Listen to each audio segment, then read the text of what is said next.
Mwakilishi wa jimbo la Tumbatu kwa tiketi ya CCM Mheshimiwa Haji Omar Kheri amewataka wanachama kuendeleza utamaduni wa asili ambao unaimarisha amani, umoja na mshikamano na maendeleo kwa watu wote bila ya kujali itikadi zao za aina yote. Haji Mtumwa na taarifa zaidi.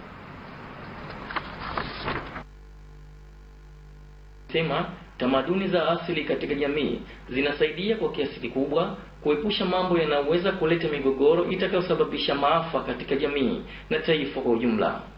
Mheshimiwa Haji Omar Kheri amesema hayo wakati akizungumza katika mkutano wa kampeni za Chama cha Mapinduzi huko Tumbatu Bomani A.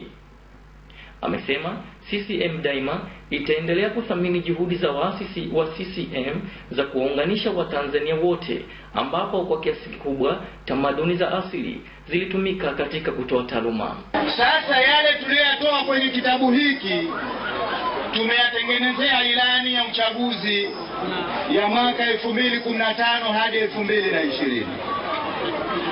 Kwa hiyo kuanzia mgombea urais wa Jamhuri ya Muungano wa Tanzania pamoja na mgombea mwenza wake Mama Samia Suluhu Hassan, Rais wa Zanzibar na mwenyekiti wa Baraza la Mapinduzi Dr. Ali Mohamed Shein, mgombea ubunge wa nafasi hii ya jimbo la Tumbatu ndugu Juma Othman Hija, mgombea udiwani kwa nafasi ya wadi ya Kisiwani na wadi ya Kipange kwa jimbo hili la Tumbatu, na mimi mgombea uwakilishi. Kwa pamoja tunainadi ilani hii, yale ambayo yameandikwa ndani ya kitabu hiki ambayo siwezi kuyasoma kwa sababu muda haupo.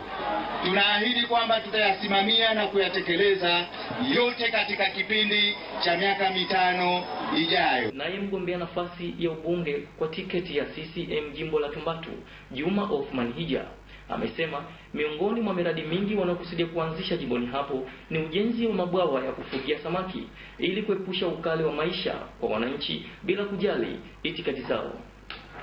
Mimi ni Haji Mtumwa